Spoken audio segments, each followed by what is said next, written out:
Have you ever, stood in front of a brand new hospital or maybe driven across one of those really impressive modern bridges or maybe even just turned on your tap for crystal clear, clean water and just found yourself wondering, how many experts actually made this happen? It's a great question. It really is. Because it's so easy to just imagine, like, one brilliant architect sketching it all out, right? Exactly. Or some genius engineer having a eureka moment. Yeah. But the reality, well, it's never just one person, is it? Not at all. It's more like a beautifully choreographed symphony. Or maybe a meticulously coordinated orchestra. Yeah, I like that. An orchestra of highly specialized professionals, each one playing a crucial part. That's such a perfect analogy, actually. Every single complex building, every piece of critical infrastructure we rely on, daily. Like that hospital you mentioned, designed for thousands. Right, or a city's massive power grid keeping everything running. It's all the result of countless hours of work by so many different specialized people. All working together. Working in concert, yeah. Each bringing their own unique expertise to the grand performance, so to speak. And today, that's exactly what we're doing. We are taking a deep dive into that fascinating and honestly incredibly intricate world of what we call allied professions. These are the roles that are just absolutely critical to how our modern environments get designed, how they get built, and maybe most importantly, how they function safely and sustainably day in, day out. And we're going to look specifically at how these vital roles are defined, what their distinct responsibilities are, and crucially, how they're regulated. Exactly. We're drawing from this really detailed, comprehensive document that lays out the precise duties. Architects, different kinds of engineers, other specialists. It's all in there. Yeah, and our mission in this deep dive is really to unpack the distinct contributions of each profession. Sometimes they overlap a bit, sure, but they're always unique. We want to show the true breadth of their expertise and, just as importantly, explore the regulatory frameworks that govern their practice, because those are key. We're going way beyond just surface definitions here. Definitely. We want to explore the specific laws, the really nuanced roles that make sure everything from, say, a towering skyscraper, or even just a citywide water system, operates not just effectively, but safely, with that long-term view. We're basically trying to peek behind the curtain, see how our modern world is actually put together and kept running. And the really compelling part, I think, is where we're getting all this info from. This deep dive is built entirely from a comprehensive document.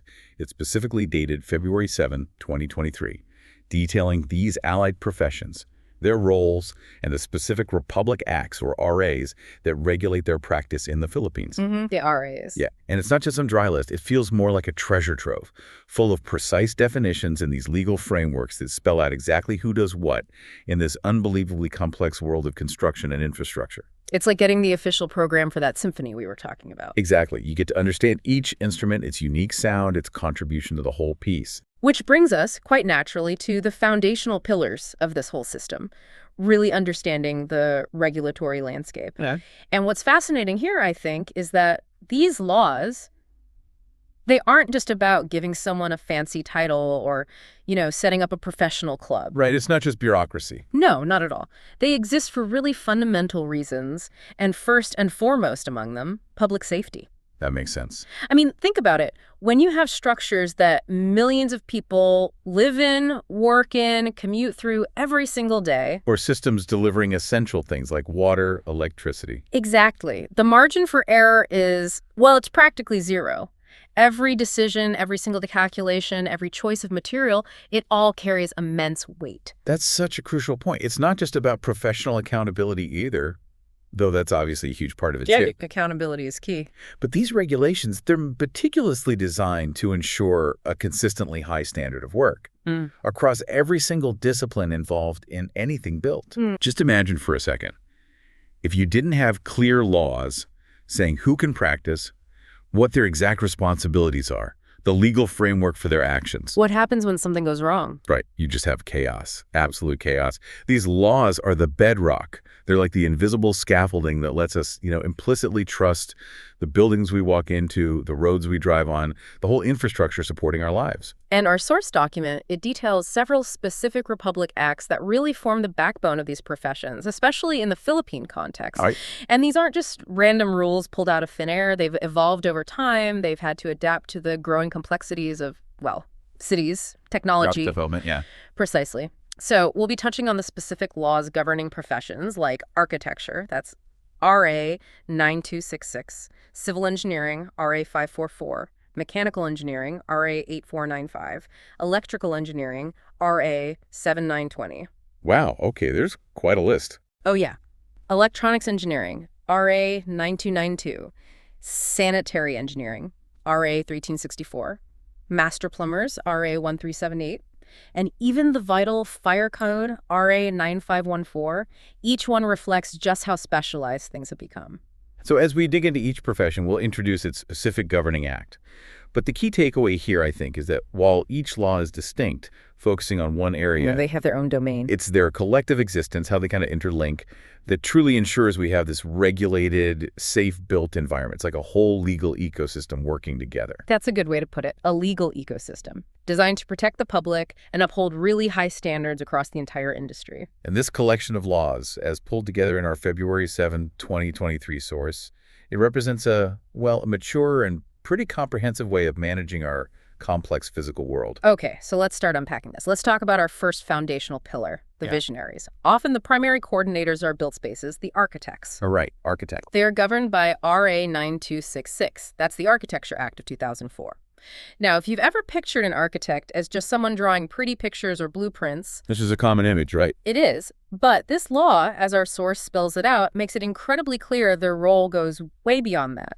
It actually superseded an older law, RA 545, showing how the profession itself evolved its understanding of its scope. Okay, so it's a much broader role than just drawing plans. Yeah. What does RA 9266 say it involves, specifically? Well, the source states architects are, and I'm quoting here, responsible for advocating the fair and sustainable development, welfare, and cultural expression of society's habitat in terms of space, forms, and historical context. Wow, that's huge. That's not just about aesthetics at all. It sounds almost philosophical. It really does. It positions them right at the intersection of art, science, and societal well-being. They're not just designing buildings, they're actively shaping communities, cultural expression, even historical context. Shaping legacies.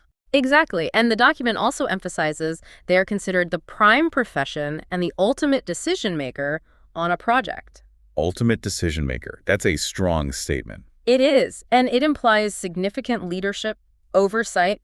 They're the orchestrator, really. From the very first sketch all the way through to completion, they integrate all the different specialized parts. So they're not just designing, they're like quarterbacking the whole process. That's a good analogy. They coordinate the aesthetic and practical needs of the owner with the practicalities and design criteria of the engineer, the builders, and the local authorities. Ah, okay. That's where the integration piece comes in really clearly.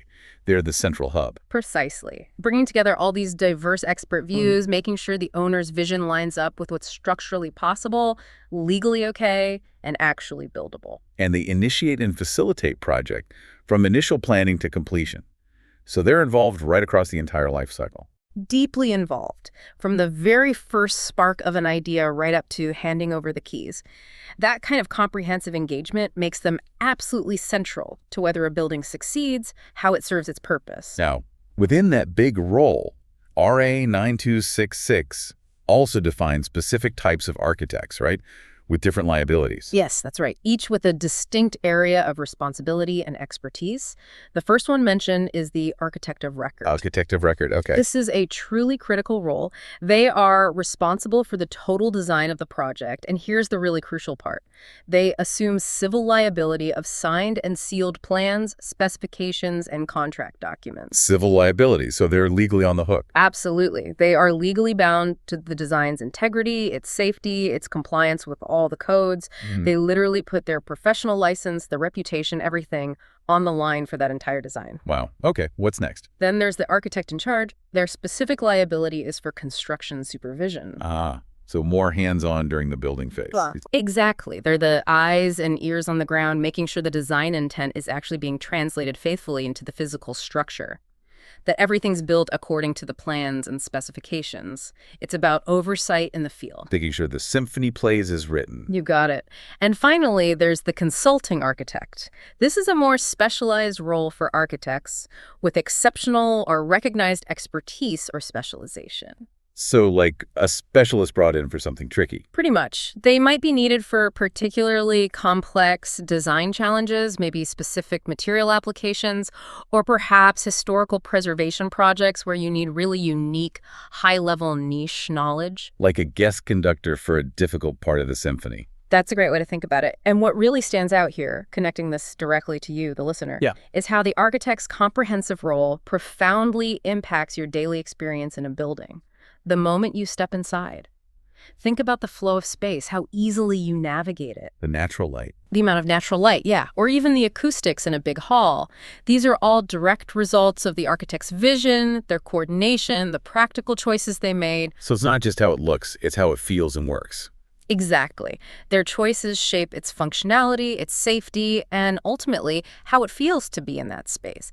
Every aesthetic decision, every material choice, how the rooms are arranged at all, has a functional consequence that defines your experience. Okay, let's shift gears a bit from the visionaries to the master builders, maybe, the ones creating the foundations, civil engineers. Right, civil engineers, governed by RA 544, which is explicitly called the Civil Engineering Law. These are the folks who literally build the backbone of our infrastructure. Often the unsung heroes working behind the scenes. Very much so. Their work underpins our entire modern way of life. Their primary function, according to the source, is incredibly broad. They design and supervise the construction of public infrastructures, such as water systems, airports, and roads. That's a huge range. Water systems, airports, roads, basically the stuff that connects everything. Absolutely. A vast array of essential public works we all rely on, often without a second thought about the complex engineering involved.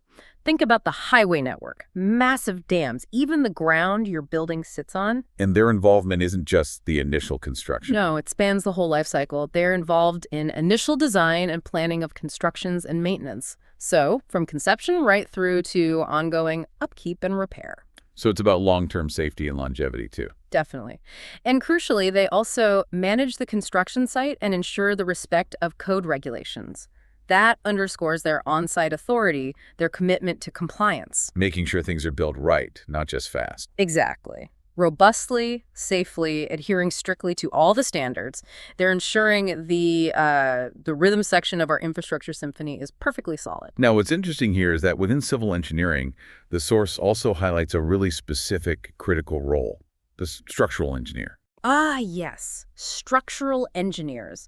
While they are definitely part of the broader civil engineering family, their focus is incredibly precise, almost a subspecialty. And it answers that fundamental question. Will it stand up? Precisely. Structural engineers aren't just about making things look good. They are the guardians of physical integrity. They analyze, design, build, and maintain the structures and materials that counteract or reinforce loads. Loads like gravity, wind. Gravity, wind, seismic activity, earthquakes, even just the everyday weight of people, furniture, equipment inside a building. They figure out how to make the structure resist all those forces safely. And the source says they do some initial project planning, but is not their primary focus. Right. That contrasts with the broader planning scope of a general civil engineer. The structural engineer's primary responsibility is explicitly for building structural aspects by focusing on load-bearing design and material inspection. That's their core job, making sure the bones of the building are sound. Exactly. They can tell you precisely how much stress a beam can take before it fails. It's critical, detailed work. So maybe help us distinguish civil versus structural. Okay, think of it like this. A civil engineer might design the entire road network for a city where the roads go, how wide they are, the drainage, traffic flow. They orchestrate the whole system. Right. The structural engineer, then, is the specialist who ensures that the bridge on that road network won't collapse. They're meticulously calculating the stresses on every single beam, every column of that specific structure. I see. It's a subtle difference, but really important. Hugely important. One builds the overall infrastructure network. The other guarantees the absolute structural integrity within that network. They work hand in hand, obviously, but their specific responsibilities and their liabilities are clearly defined by these regulations. Got it. Okay, let's switch gears again. Let's talk about what powers our world, literally. Electrical engineers. Ah, yes. Operating under RA 7920, the new electrical engineering law. Their core job, as the source details it, is to design, develop, and maintain electrical systems for buildings, transport systems, and power distribution networks. That covers pretty much everything electrical, doesn't it? From a simple light switch to the entire city grid. It really does. And the source gives concrete examples you interact with daily, probably without thinking twice. Lighting layout, power outlet layout. Yeah, you plug in your phone, flip a switch, maybe take an electric train. All of that is the end result of incredibly intricate planning, precise calculations, and highly regulated work by electrical engineers. Their work is like the nervous system of our modern spaces. Invisible, but absolutely essential. And just like architects, RA 7920 details specific roles within electrical engineering, Yeah. reflecting the complexity. Exactly. It shows the layers, from high-level advice down to hands-on work. First, there's the consulting electrical engineer, Okay. defined as an authorized professional electrical engineer who's highly experienced, academically qualified, and provides expert consultancy and professional design services. So a top-tier advisor for complex challenges. Makes sense. Then you have the electrical system designer, also an authorized professional electrical engineer. They are the author of plans and design of electrical system of a project of record. Author of plans. Yeah. Sounds like the architect of record. Very similar role, and crucially, just like the architect, they assume civil liability of signed and sealed plans, specifications, and contract documents. So again, legally accountable for the safety and function of their design. Immense legal weight, yes. Their decisions directly impact the safety, the efficiency, everything about the electrical circuits in a building. What about the more operational side? Right. That brings us to the electrical engineer in charge. This is an electrical engineer practitioner handling the supervision of operation, tending, and maintenance of electrical plants, electric power transmission, and distribution systems. So keeping things running day to day. Maintenance, troubleshooting. Exactly. Ensuring continuous power, system reliability, keeping the lights on, quite literally. And there's one more. Yes, the electrical project engineer in charge. Another practitioner responsible for supervision of electrical construction in faithful compliance of the design. And they are liable and accountable for civil liability of workmanship of installation. So focused on the actual building phase, making sure the installation is done right according to the plans. Precisely. Ensuring the quality and correctness of the physical installation, every wire, every connection matches the design safely. The hidden complexities here seem vast. Like, a simple outlet isn't simple at all behind the wall. Not even close. It's the endpoint of intricate calculations, meticulous planning, highly regulated work, voltage, wiring gauge, circuit protection. Every detail is engineered to precise standards for safety and efficiency. It's not just making lights turn on. No, the real genius is making an entire city breathe with power, seamlessly, safely, usually without us ever noticing the incredible dance of currents happening behind the walls. Okay, let's move to another group of maybe unsung heroes, the ones dealing with the mechanics of modern living, mechanical engineers. Right, mechanical engineers. Under RA 8495, the Philippine Mechanical Engineering Act of 1998, their work is truly everywhere, often working silently to make things comfortable, safe, and functional. They make sure the moving parts, well, move. Yeah, the source explains their mandate is pretty broad. Responsible charge of the construction, erection, installation, alteration, or of the performance of a mechanical engineering service. That covers a lot of ground. It does. A huge range of systems, vital to daily life, way beyond just engines. Think about all the systems that make a large building habitable and efficient. And it's not just the initial build, is it? There's an operational role, too. Absolutely. Just as significant, if not more so.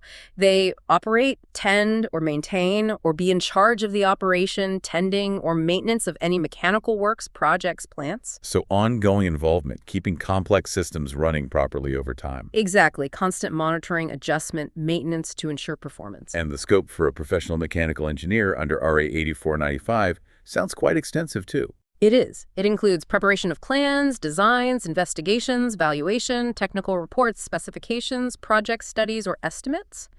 Basically, the full spectrum of design, analysis, and management work, ensuring efficiency, safety, from concept right through execution.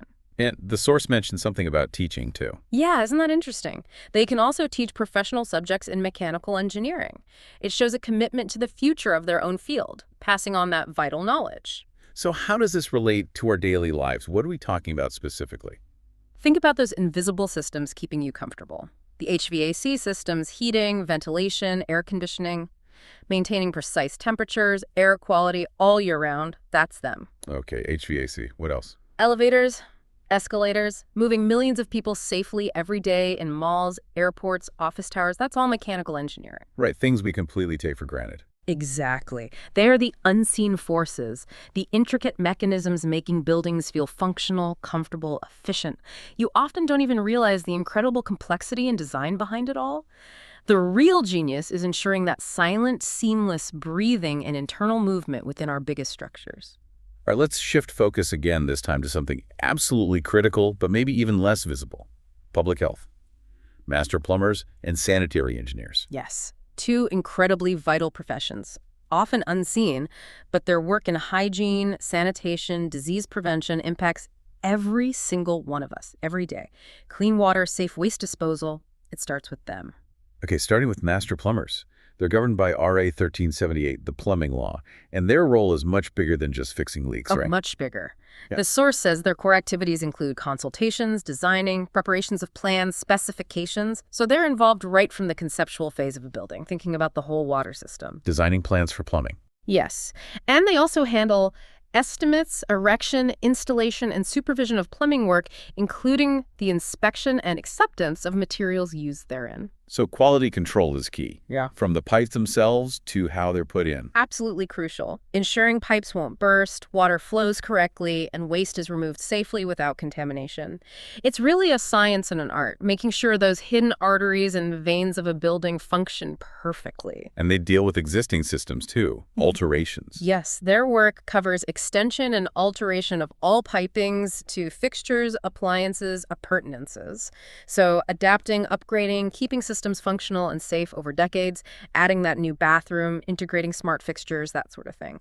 And what are the key systems they design and analyze? The source lists three critical ones. First, the water distribution system, bringing clean water in. Second, the sanitary drainage system. What? Drainage waste vent, DWV, that's the crucial network, whisking away dirty water and odors, keeping things clean and healthy. DWV. Okay. Yeah. And third, the storm drainage system for managing rainwater. These systems are fundamental for preventing waterborne diseases and managing waste effectively within a building. Got it. Now, how do sanitary engineers fit in? They're under RA 1364, the sanitary engineering law. Right. Their focus is generally broader than just the pipes inside one building. They take more of a community-wide public health perspective.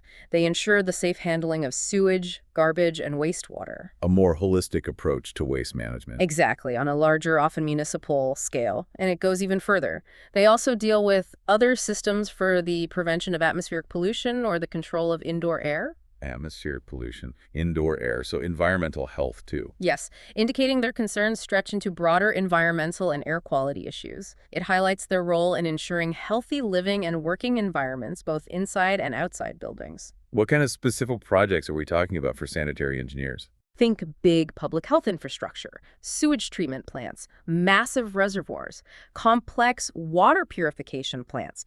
These are critical facilities impacting entire populations. So their main focus is? The source clearly states it's on water treatment and disease prevention.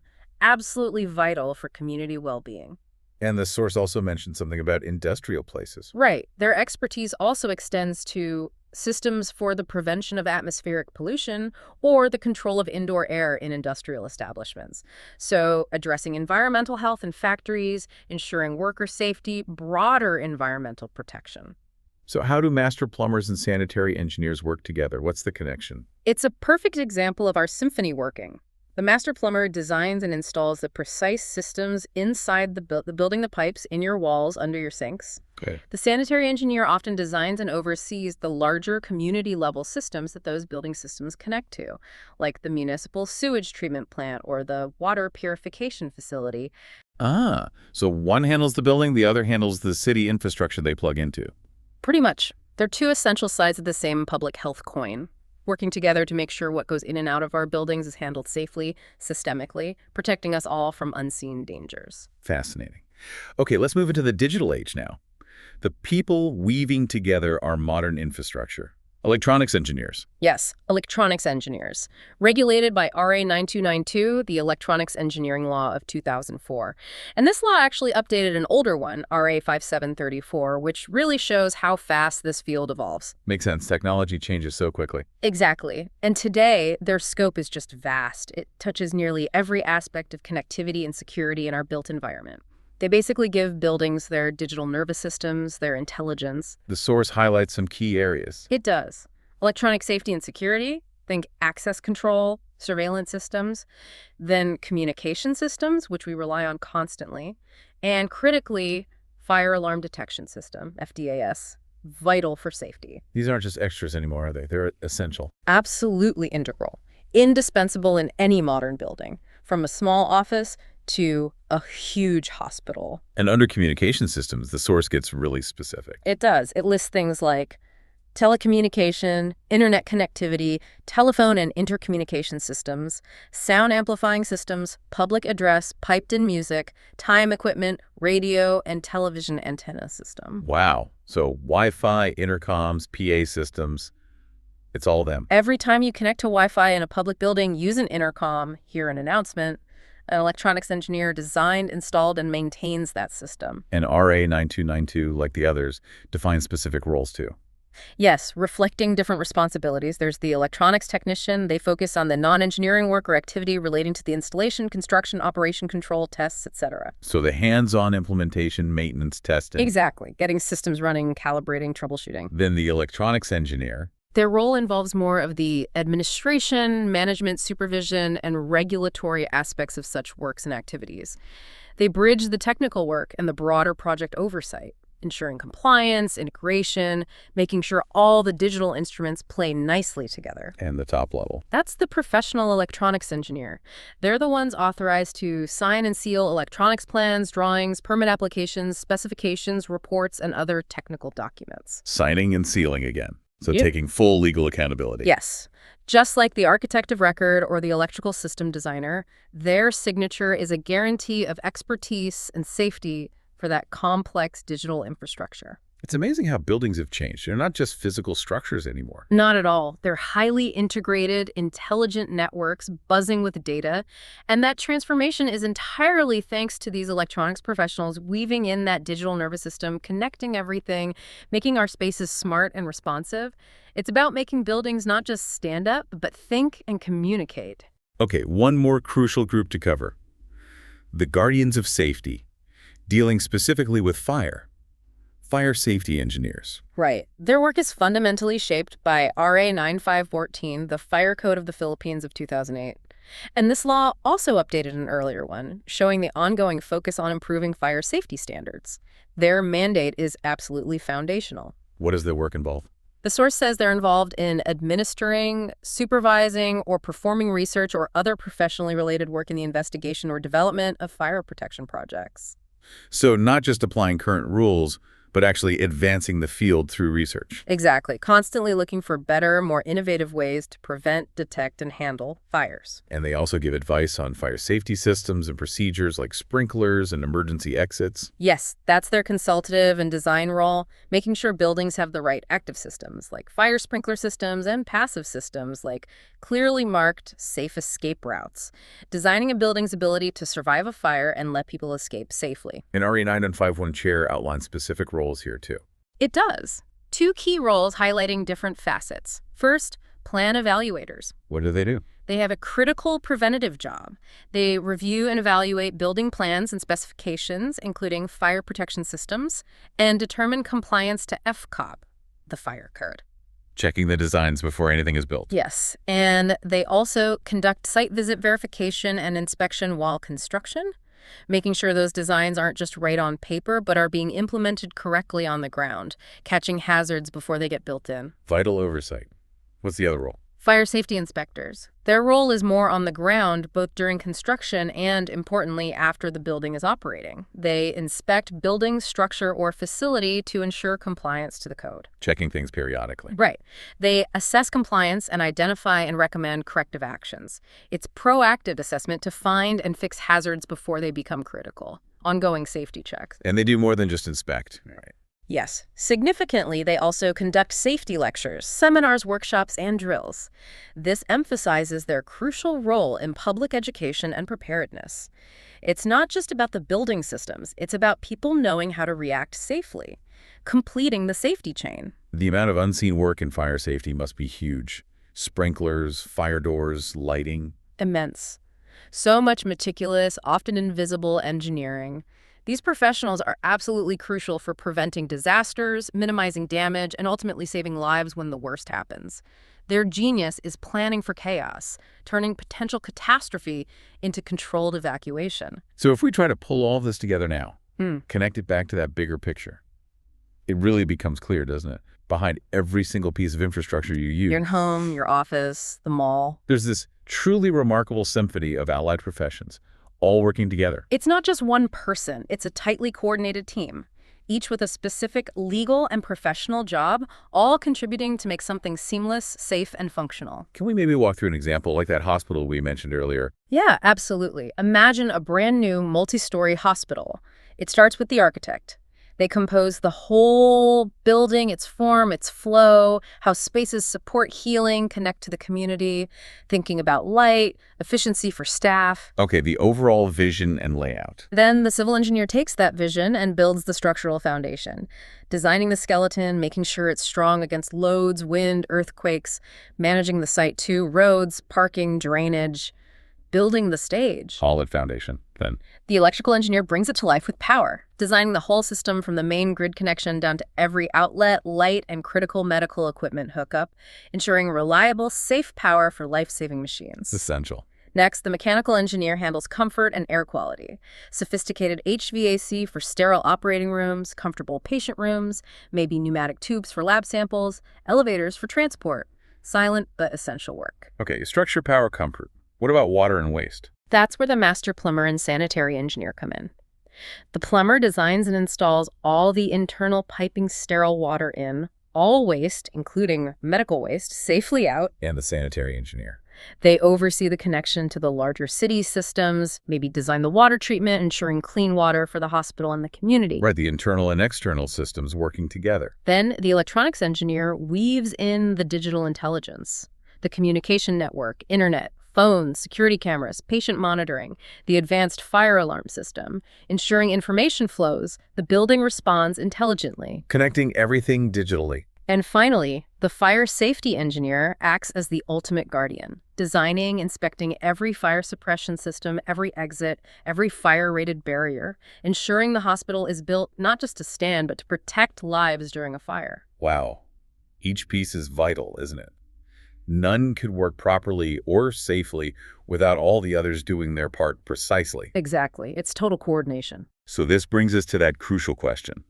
Why should you, our listener, care about all these really detailed rules and regulations? Well, the first most obvious reason has to be safety.